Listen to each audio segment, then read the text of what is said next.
Hello, everybody. Welcome to the morning show. We're coming to you live on Channel 9. We're also live streaming on Port Media's YouTube channel. It's easy to find. Just go to www.ncmhub.org and click on the YouTube icon.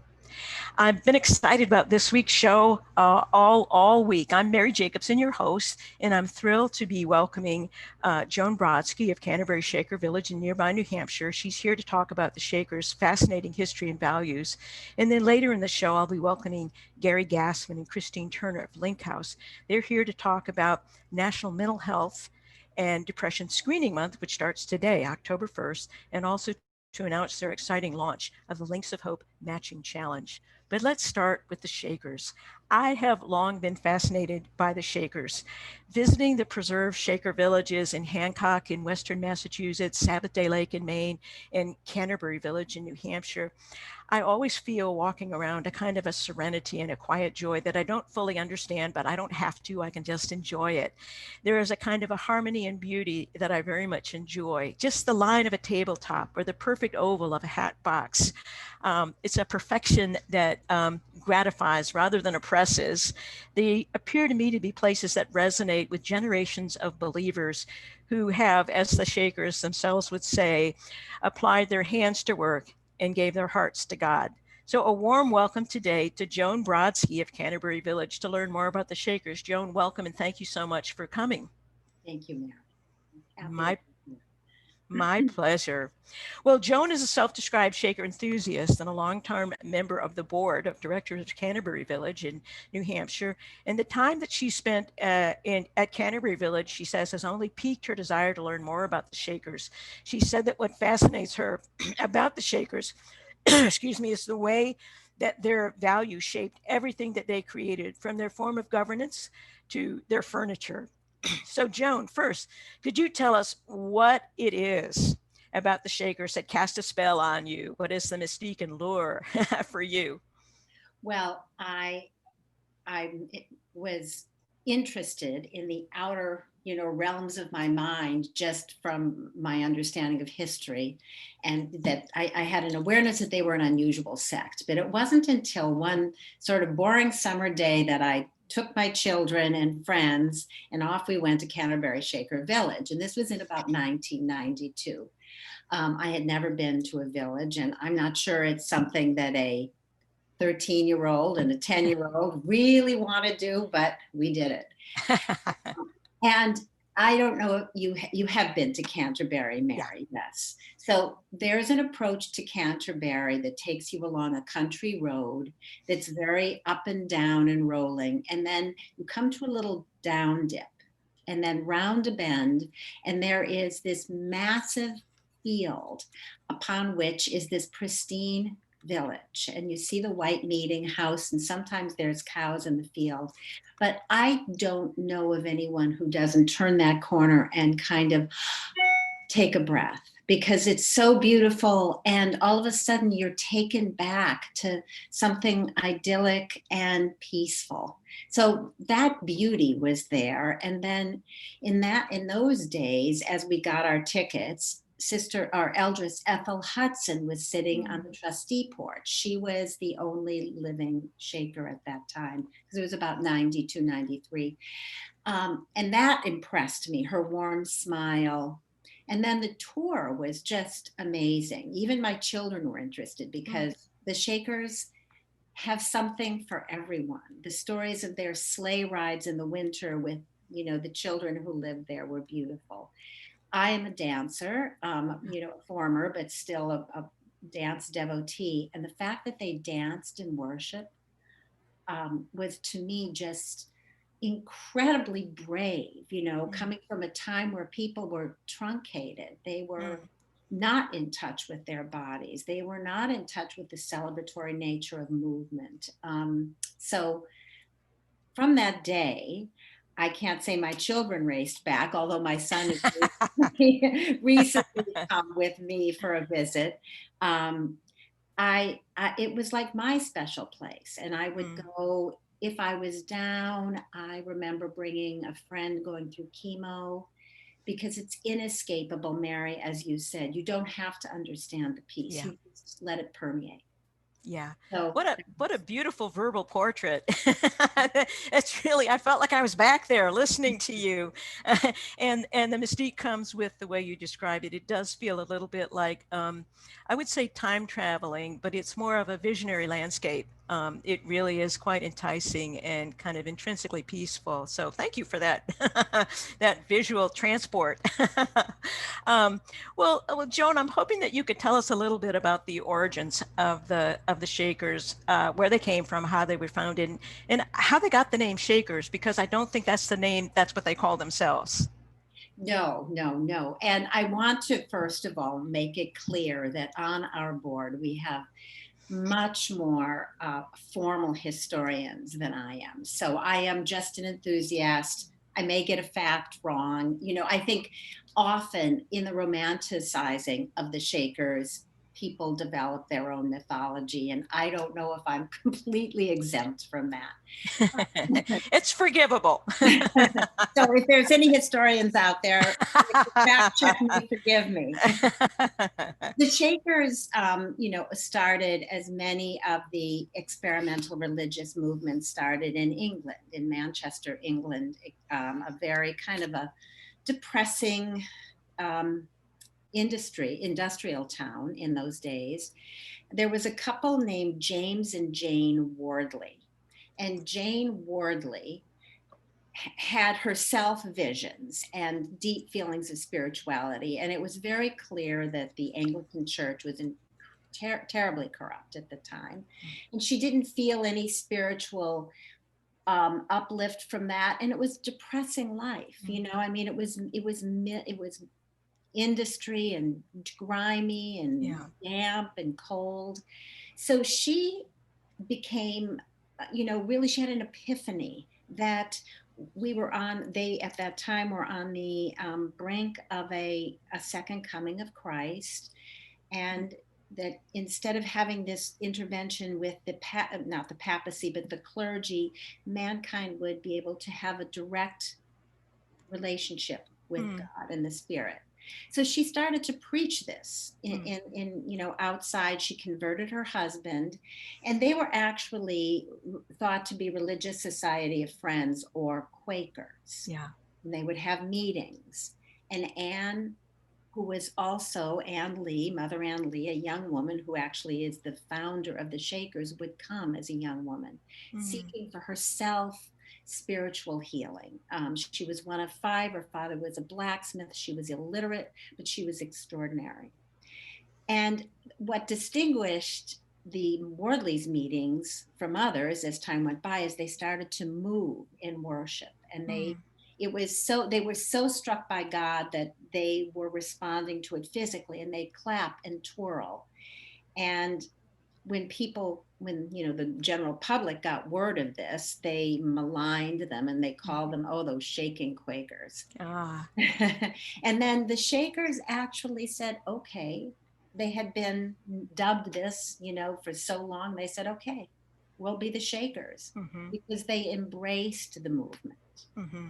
So The that was in the mid 1700s, and that's really where it all began. Yeah, that's really interesting. Of course, their sense, it sounds very Quaker like to see the divine as embodied in every human, Right. but also very much a departure from a lot of more traditional forms of Christianity. And I love it that people call them Shakers and they said, we'll own it. Exactly.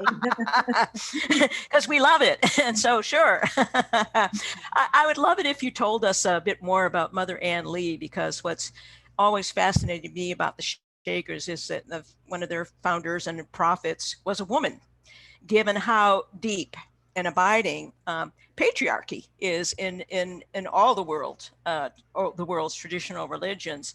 So how was it that they were able to have the imagination or whatever it was that enabled them to welcome and follow a woman spiritual leader? No way, that is probably one of the most revolutionary and remarkable things about the Shakers. Originally, Jane Wardley predicted that the second coming of Christ in spirit would be in the essence, I can't really say in the body, but it would be in the female form. Mm. So she sort of laid the groundwork. But Anne Lee was such a remarkable young woman. And she really had always been sort of reluctant and repelled by anything sexual. There's stories, there's a beautiful book called The Shakers and the World's People by Flo Morse. And it's essentially all original documentation. And apparently, it became known in the writings of other people that Anne would even ask her mother not to have relations with her father. Mm. You know, they lived in tenements and there was Mm. no privacy. So this was all upon you. And if you were a sensitive child, ugh. Mm-hmm. So Anne was trying to follow this religion, and yet she kind of resigned herself to being married, even though deep in her mind she didn't want to. And she married another blacksmith. There was no way really for women to support themselves in those days. And she had 4 children, and they all died either in Oh. childbirth or as infants. And she took this as a sign that God was punishing her. And she went to Jane Wardley and said, "Oh my God, I can't, you know, physically have relations with my husband. What do you and James do?" And Jane said, "We just lie together. We don't have any relationship." And Anne just went home and she was just, you know, like many, like Joan of Arc too, they go on their own struggle. They go on their own internal, deep rooted struggle for what they should do and are they guilty and what more can they do. And she emerged from that period of depression and incredible loneliness and seeking with kind of a resoluteness that she knew she would now preach that not only could the embodiment of God be in every human, that everyone could have their own relationship, but that also to avoid any carnal desire. And she got in trouble doing this. So already the Wardley meetings would be broken up sometimes by the police and people would be put in jail. But Anne and some followers were actually a little bit of agitators. And upon the 3rd jailing, which apparently was 10 days without food or water, I think some of the Quakers tried to give her a little bit of water. She manifested such spiritual healing that she walked out absolutely unfazed and face aglow. And the accounts say that it was at that time where Jane and both the Wardleys said they gave her, I mean, I think that the power of her faith, her charisma was enormous. They elevated her. And that's where their theology of the dual Godhead of male and female. And that was the beginning of their absolute belief in the equality of the sexes, which was revolutionary. Absolutely. That's a fascinating story. I did not know those details about her. And as often happens so with people who become prophets or visionaries, there is a tragic story in the background that they read themselves as signals coming from some divine source that they interpret then. And that sounds like that's what happened with Mother Ann Lee. Although it also what comes through clearly is that she had this force inside her that must have communicated in an energetic auric way with other people that enabled her to, through sheer force of her spiritual power, become a prophet and a leader. Because other people recognize that in her. And it sounds like that would be the source then, you know, the tragedy of both her own personal discomfort with sexuality, but her own experience losing, just imagine 4 children. I mean, that's just tragic, but it sounds as though one can start to make a little bit of sense out of their stance towards celibacy and not procreating and having separateness in the dormitories where the women and the men would live. So, well, thank you for that, Joan. That's fascinating. You know, and I've read that their version of Christianity shocked their contemporaries. I didn't realize how often she was arrested, you know, for this. But there were other aspects that I've read shock their other Christian denominations, their pacifism, the dancing, as you've talked about, the equality of the sexes, God having male and female aspects. These are, revolutionary. And in some ways, they sound to me a little bit like 18th and 19th century hippies, but without psychedelic drugs and with a lot of discipline. And I was curious to find out, we've talked about some of their beliefs, but are you familiar, Joan, with what their view of racial equality or of slavery was? Because certainly in the late 1700s and early 1800s, there certainly was still slavery. Yes, and that's another sort of fascinating. I wish I knew more, but what I know is this. First of all, Canterbury Shaker Village is on the New Hampshire Black Heritage Trail because we welcomed Blacks and brown people. It's not always identified, but in the pictures, it's clear. Our most well-known African-American member was a woman named Edith Green who taught school, more recent. But so they were very inclusive. The issue of slavery kind of evolved for the Shakers. So the Shakers, first of all, deeply believed in the equality of everyone in the eyes of God. And they were pacifists, and a basic tenet was love. Their villages or communities settled all the way to Kentucky. And so they were in the midst of slavery. And in one of the villages, South Union, the Shakers held slaves, but I'm not in the traditional sense. I think they tried to convert people, ex-slaves, former slaves, and it wasn't easy. So this particular Black family lived separately from the Shakers, and I think they coexisted fairly peacefully. But as the foment around freedom began to increase, even in the South,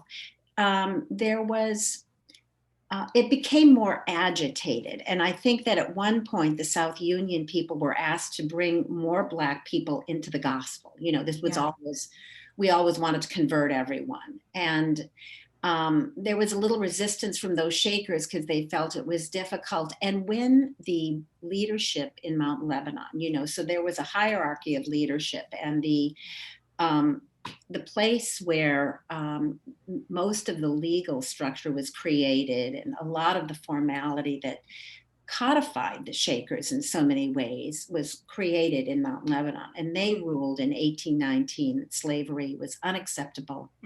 And then from that time forward, the Shakers were active parts of freeing slaves and the Underground Railway, particularly in Watervliet, but other villages where they would either buy slaves back or they would just hide them, because it was known that the Shakers had African Americans and darker colored skinned people. So they just, when people came for, former slaves or runaways came for protection, the Shakers just gave them the Shaker outfits and they blended in.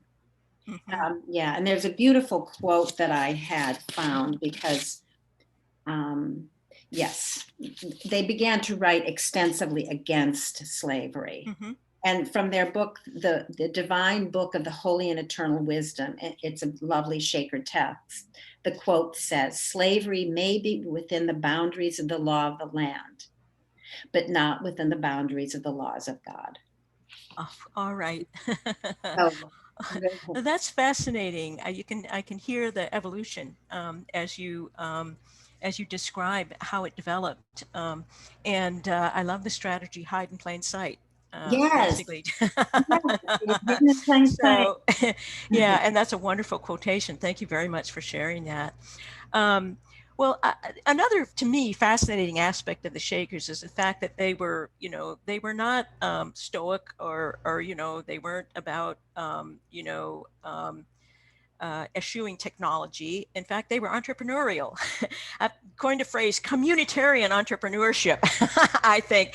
To me, this is perhaps one of the counterintuitive aspects of their way of life, because they did kind of become extinct. We don't see what they would have evolved into, but I think they would have been very technologically astute, And they were capitalist in practice in the sense that they embraced technology and innovation. They built a brand. I mean, the Shaker brand for their product was known for quality and integrity.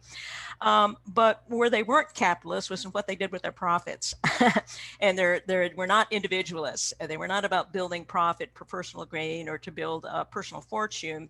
They were about using that for a communal concern. So I was hoping that you could talk to us a little bit more about the Shakers are entrepreneurs. Isn't it the most? I think that was the thing that surprised me the most about Yeah, me too. because I think at one point, they were the largest landowners in New Hampshire. They were wealthy. The Shakers, each individual had more clothes than most New Englanders. They had 4 or 5 outfits, and in those Yeah. times, people wore the same dress every day, or they just had an abundance of things. And you wonder, where did that entrepreneurship and that innovation, because they went hand in hand. So there they are on some of these craggy sites building their communities. And that's what they did. They put their hands to work and their hearts to God. There wasn't a lot of leisure. And they were making do alone often. And I think that so many of those inventions came from that time. And the time alone, the time to think about things. And also, if someone had an idea, for example, it was thought that there was a sister sitting upstairs in one of the buildings sewing, and she was watching one of the brothers working, and she was thinking about how inefficient his saw was. And she came to him when they could talk and said, I had this idea. What about this circular saw? And he invented it.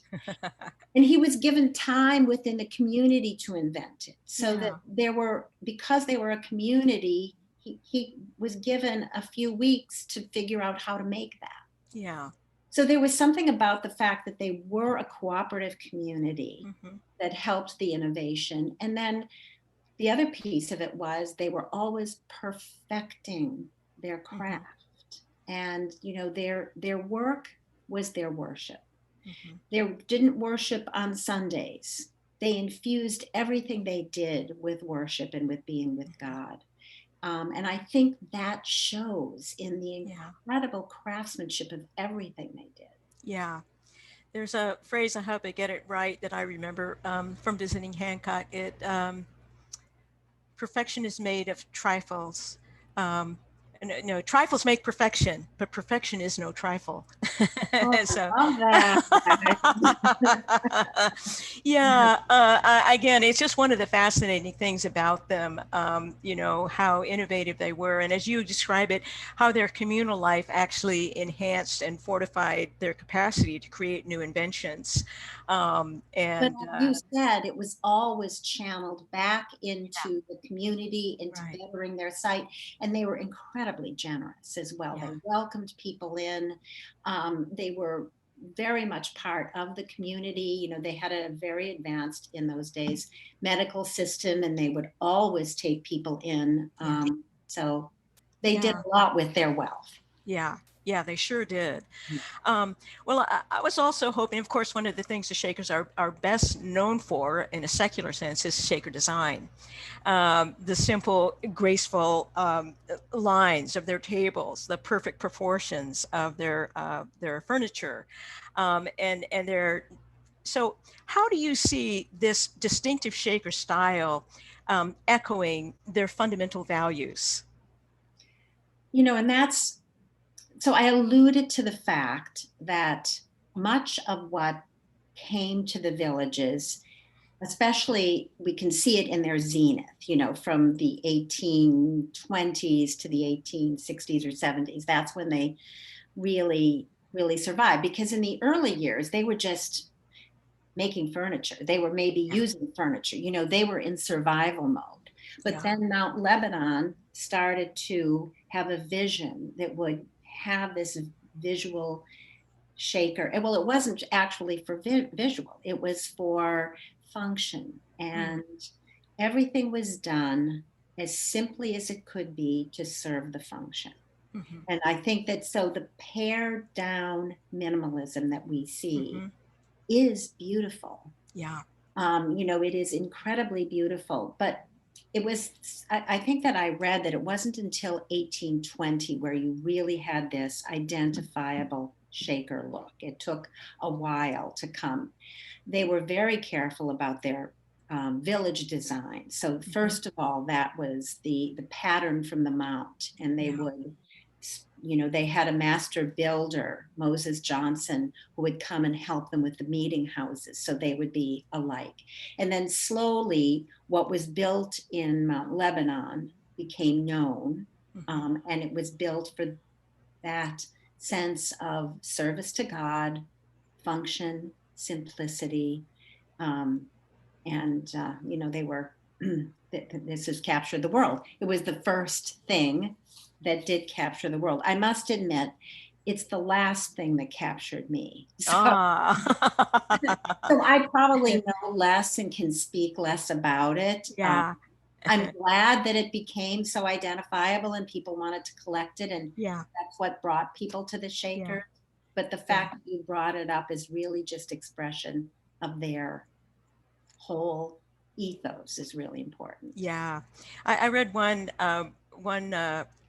author described their furniture, the things they created as objects made as prayers, which kind of makes sense given everything you've been saying about the integration between their values and the way they tried to live their lives. Yes, Um, yes, yes, yeah, so beautiful. yeah. And there's another book, Religion in Wood, so it's Ah, yeah, now, good title.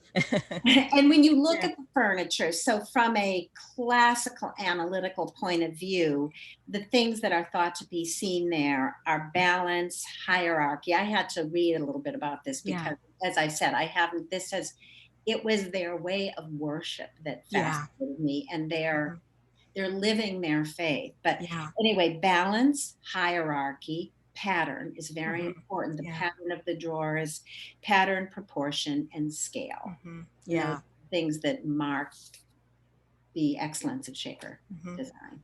Absolutely. Yeah. One other writer I read talked about the things they made as expressing a yearning for the rapturous, which is also a phrase I like a lot.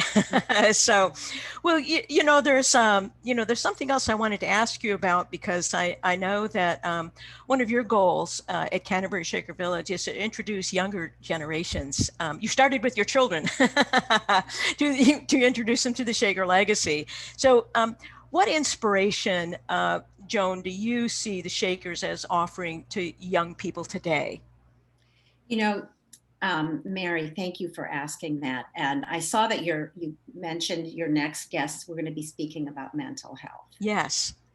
Well, we know our young people now, particularly heightened by this pandemic, have higher rates of depression, Yes. of addiction, Yeah. of anxiety than past generations, and there's many reasons for that. But I think that the Shakers are as relevant or more relevant now. That peacefulness that you see there, and then all the wonderful positive things they did, they were completely sustainable. So young people are going back to farming now, Mm. in in large numbers, and we have a beautiful organic farm at the Mm. village. There's so much to celebrate about the way the Shakers lived in harmony with nature. I think young people would find that fantastic. Equality of the sexes Yeah. was, riveting. And some people feel that their ability to endure despite their celibacy came partly because these balanced decisions between male and female were so good. As Ken Burns says, who's a great fan, and he Yeah. spoke to us at the village several times and at fundraisers, there wasn't a thing that the Shakers couldn't figure out how to do better. Ah, yeah. So the integration of their gender Yeah. equality, and then the entrepreneurship. Yeah. We feel that technological companies littered with young people could come and find innovation, but supported by something deeper, that brings Yes. calm and peace. Mhm. Not to mention the beauty. I could go on and on. I've Yeah. brought dance to the village, Ah, contemporary modern dance, and had summer dance programs there. And the students they put their phones away. So ah. there is so much to draw young people. There is clearly so much, just a richness as broad as the universe, as infinite as the human mind and imagination. So that's a wonderful endeavor to reach out to young people and help them understand there's hope. There's idealism. There is. It is possible to strive to use this Shaker phrase, to form a more perfect society on Earth. Not Yeah. perfect, but more perfect, and Mhm. we'll be satisfied if we can get to that. So, Joan, final question, because I know people will want to know about how to visit Canterbury Shaker Village, and you are, I think, open for tours now in a pandemic safe way. Could you tell us a little bit more about ways that people can visit and some of the programs that you're currently offering? Yes, yes. Well, first of all, we have a beautiful new website that our wonderful executive director has just reworked. So if you go to shakers.org, you can neatly see a lot of what we're doing. But we are open for tours outdoors on Saturdays and Sundays, 11 and 2. And they're wonderful. We have brilliant guides that can take you through the grounds, and our grounds are extensive.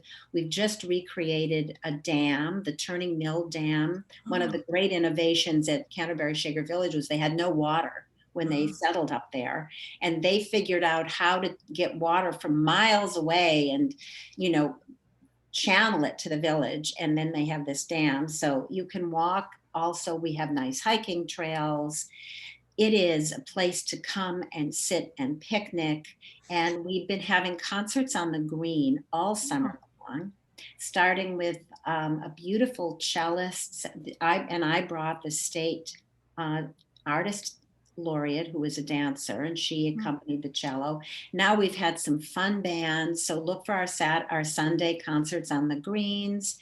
And we just had an artisan fair. We'll be doing something for the holidays. So you can come for an event, but I say almost better come for a tour and mhm. just sit. Sit Absolutely. around us. Yeah. And Oh, just, Joan, you are a wonderful ambassador for the Shakers in general and for Canterbury Shaker Village in particular. It's been just fascinating and joyful to talk to you about the Shakers. So thank you so much for that. I really appreciate your taking time to visit the morning show to share with us your enthusiasm about the Shakers. Thank you so much, Joan. It's been a real pleasure. I appreciate the opportunity. Thank you so much, You're Mary. so welcome. Thank you very much. You take care now. Bye-bye. Bye bye. Well, let's bring Gary Gassman and Christine Turner on screen now. Gary is the executive director of Link House, and Christine Turner is director of outpatient services. And Link House is probably best known for their work on addiction treatment, but they also provide extensive outpatient counseling. And they have a relatively new outpatient center in Amesbury. So I see Chris appearing now, and there's Gary. Hi, Morning. Gary. Hi, Chris. Morning. Welcome to the morning show. So good to see you again. Good Yeah. morning. Well, first off, you were here in the spring talking about mental health issues during the pandemic. So first off, just how are each of you faring as the pandemic just kind of meanders on and we hear the phrase pandemic fatigue now as that settles in on all of us. How are each of you doing? Sure. Go ahead, Chris. Oh, I was going to say the same thing, Gary. Yeah. I guess I'm doing pretty well considering the sun's still out. I think that's a huge thing. I know a lot of people are talking about, it's the fall and here we go into the winter. So Uh-huh. I actually think, things will probably change for a lot of us in some ways as far as how it affects our mood. But Yeah. it's a beautiful sunny day and that really helps, I would say. Embrace the moment. Right. Yeah. And How about you? I tend to be a glass half full type of person. I just try to see the optimism in the world. And I use the mantra that this too will pass, that All right. These are, clearly unprecedented times in many ways, but we will get through it. Absolutely. Very good. Well, I mentioned that you were here last spring to talk about the mental health challenges during the pandemic. And I'm guessing, I think it's a safe guess to say things have gotten harder for more folks as the pandemic has dragged on. What have you been observing in the amount and the kinds of challenges or stressors that you're seeing at Link House as the pandemic just meanders on? Sure, Mary. That's a great question. I think that I want to look at it in a more systemic way.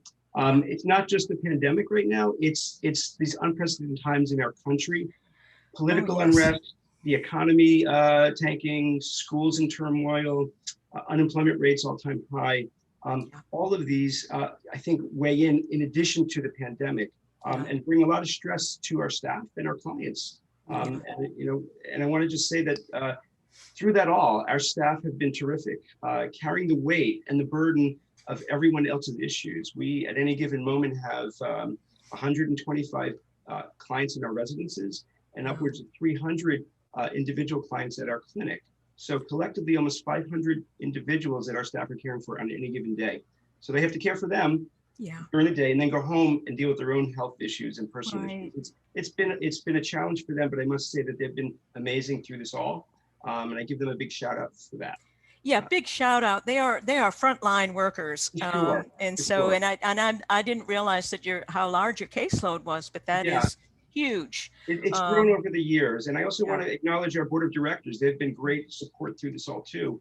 We meet every month, and we spend a lot of time talking about the challenges with our agency and how we can endure. Yeah, wonderful. I'm so glad that you all are there doing the work you're doing because it's badly needed. Sure. And there's not just the pandemic. I'm glad you clarified that yet, but there is so much anxiety about the election and just about the state of the country. Sure, So it's so much for all of us to deal with. So I also wanted to check in about how telehealth is going, because when you were here in the spring, telehealth wasn't new, but the expansion of telehealth to embrace pretty much all forms of individual and group therapy was new, and the amplification of it was something you were dealing with in the spring. So I just wanted to find out how that's going. How have people been adapting to telehealth as the primary source for individual and group counseling? Mm-hmm. I think people have adapted really quickly and really well, quite honestly. The numbers that we're dealing with at the clinic have increased greatly over the last 6 months. I think people are frustrated a lot by technical issues sometimes. Welcome to Zoom. Have a little Zoom fatigue, but I really find that, the therapists, for instance, have really embraced it and made it successful. And the clients, on the other hand, our patients, have also embraced it. I think there is a feeling that the therapists feel the clients are much more accessible. You could call them or Zoom them and they're right there. Yeah. They've been really good about being flexible if they can't get somebody, by calling them another time and say, if you're available now, we'll talk now. So they've embraced a lot of things that they would not have usually been able to with in-person appointments. So I have to say, I think it's going very well. Oh, I'm really glad to hear that. And not for nothing, I think, as we talked about in the spring, nobody has to commute, which is a time saver and an element of convenience. But I'm glad to hear that it sounds like it's been integrated in a relatively smooth way. So that's really great. And Mary, I would just want to add that the clinic in Amesbury is a relatively new service. It only started in January. And just Chris and Kate Dodge, our program director, have done a phenomenal job in going from opening the program to quickly turning around and then promoting telehealth within seconds. So not an easy task. So a big thumbs up to Chris and her team for that. Yeah, well done. Absolutely. Yeah. This is the beginning of October, shockingly enough. I don't know how that happened, but October is the start of National Depression and Mental Health Screening Month. And I know that's one of the things you're here to talk about. So can you tell us why that's significant and what Link House is doing to market and mark this particular month? Sure. So let me, if I can, Chris, I'll jump in first. Please So do. it's my opinion that more than any other medical disease, that mental disorders has a greater impact on our families, our individuals, and even our economy, and that it warrants more attention all the time because it affects our society in such a great way that often doesn't go discussed unless it affects someone personally. And Yeah. just to highlight a few examples of that. So there's over 300 mental disorders listed in the DSM-5. But the ones that are most common and most prevalent to our society are depression, anxiety, substance use, and suicide. And just to give some stats real quick around that. Yeah. So approximately 17 million people every year are suffering from depression. Wow. Which accounts for almost 7% of all adults in the country. But unfortunately, 35% of those seek treatment. So, wow, that's remarkable, that discrepancy. Correct. So I'm sorry, I flipped that around. I apologize. 35% do not seek treatment. So it's still a large number. Yeah. And with anxiety, we have almost 40 million people, adults, suffering from anxiety every day, which represents about 18% of our population. Wow. But only 36% receive treatment. Yeah. So there's a very small number receiving treatment and a large number that are out there suffering. That's a lot of untreated anxiety and depression out there true. every day, impacting not just individuals, but also families in our society, Gary. So thank you for sharing those statistics. Agreed. The statistics have a way of bringing things home, don't they? It does, because they're important. Yeah. And not to be lost, substance use has gone unmentioned in some ways with the pandemic. There's the attention obviously has been on the physical health of individuals, but substance use has actually increased significantly during the pandemic, unfortunately. Mostly with alcoholism, or alcohol use, I should say. That there's been a 19% rise year over year from last year in consumption, and particularly around women, a 41% increase in alcohol use. As one way, probably one way of dealing with the fatigue of the pandemic and unrest in our country, unfortunately. Yeah, and of course, it's not easy being a parent, having a job, having your kids at home and kind of in school now, but kind of not. Right. And that's just a huge amount of stress. So those are very, very impressive statistics, impressive and concerning statistics. Concerning, I think so, yes, right. But with that, I'm sorry, go ahead. Sorry. No, I mean, it starts to explain the caseload that you started giving us statistics about. And the good news there is that at least the people who are finding Link House are reaching out to get some support and some assistance in coping with things. Chris, it looked like you were about to add something there. Did I cut you off? I think, no, you didn't cut me off at all. I'm just nodding wisely. Oh. You have a very good wise nod. The thing is that you match it, Chris, with wise statements too. So it's a twofer. I was just, I think we're having so many responses to what's going on. And like Gary said, systemically, so many things are going on for us right now that I think it's really important for people to be able to reality check how they're feeling, what's normal and what's not.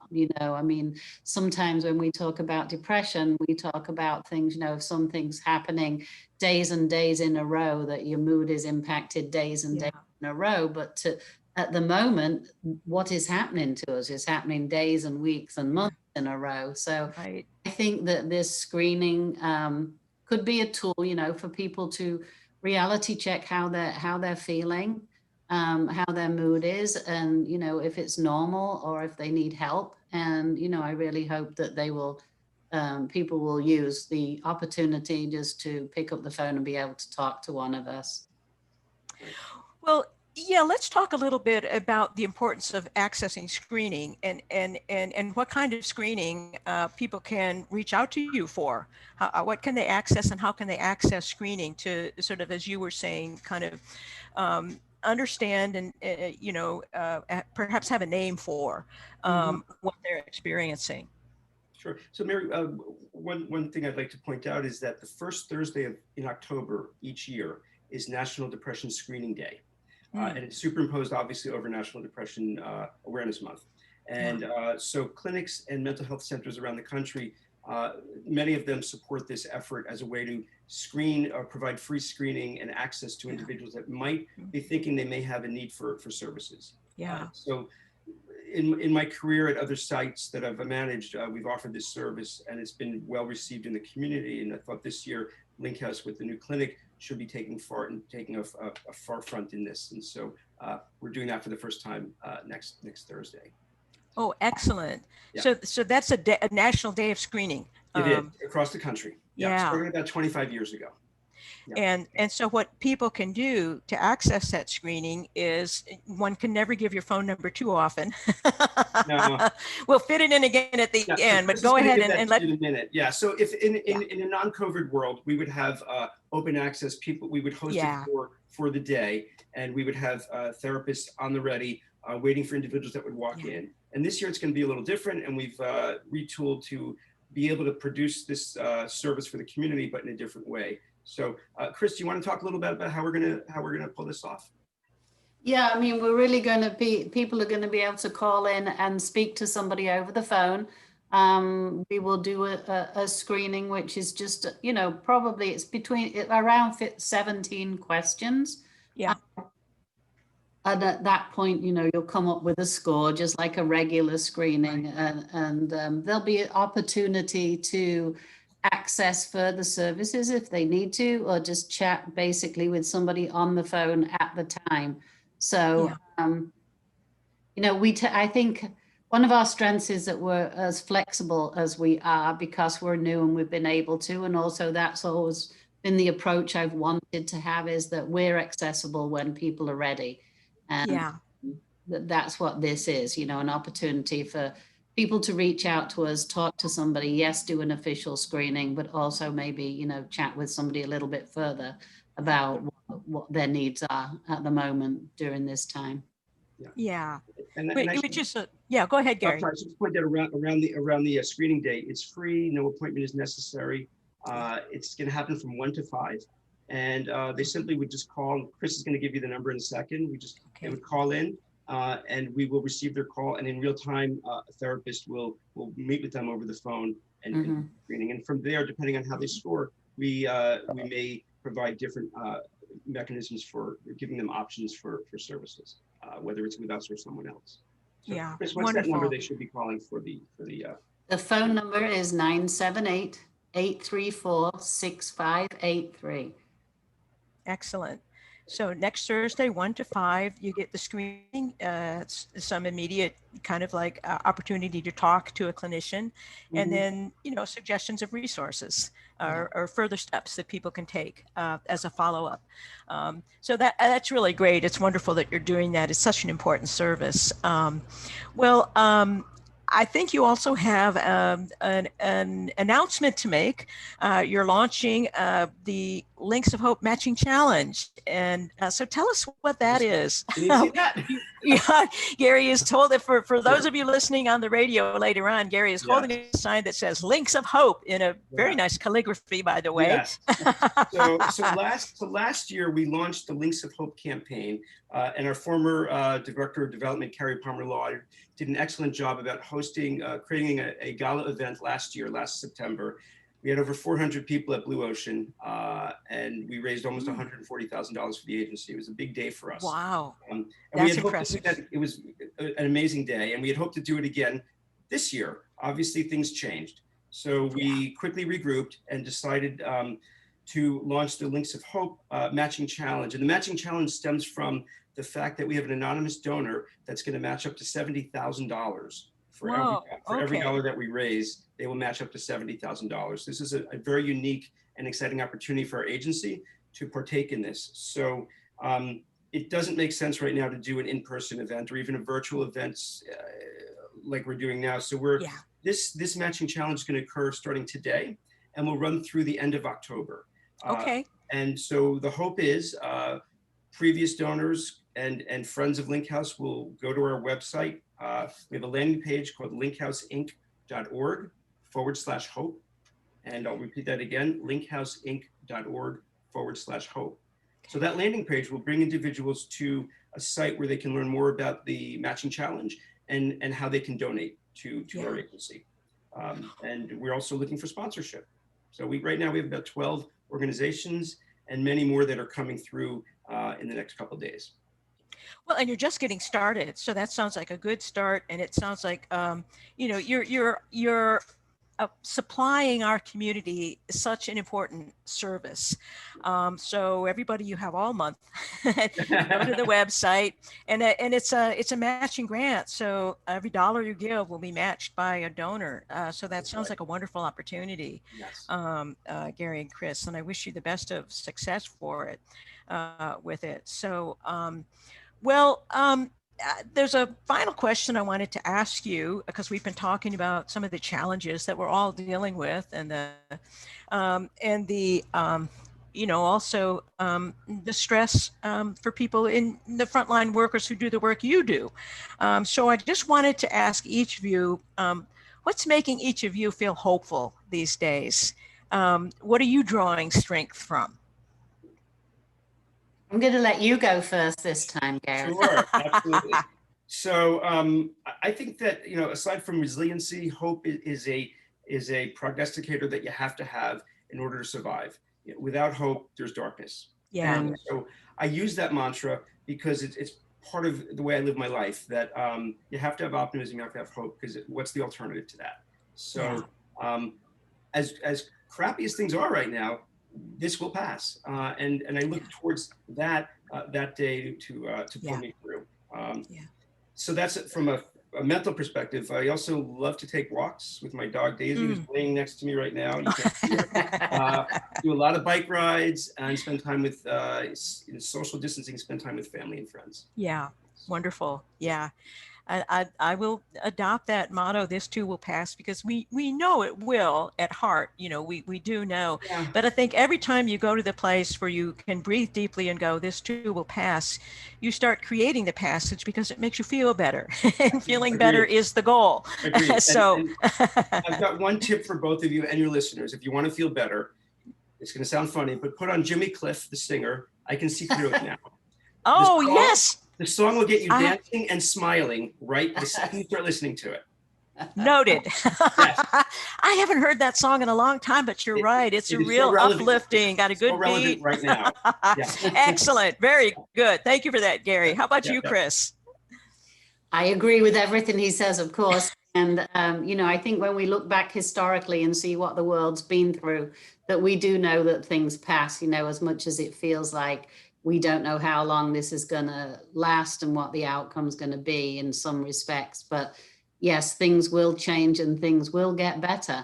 And me too, when in doubt, go outside, even if it's for a few minutes, just get outside and get some sunshine on your face when you can. And I know when I get caught up in the things that are happening every day, and I want to step into the moment. I'm fortunate enough to have a new grandchild during the pandemic. So wonderful. When you go and spend time with small children, you have no option but to live in the moment. Absolutely. So that's my go-to, apart from going outside. That's wonderful. And I agree with you about the power of nature, because there's something so healing and also reassuring about the fact that the animals are out there, the sun rises and sets, the waves come and go, and that there's a whole life of the planet that continues in the midst of our kind of like human foibles. So, well, thank you both so much.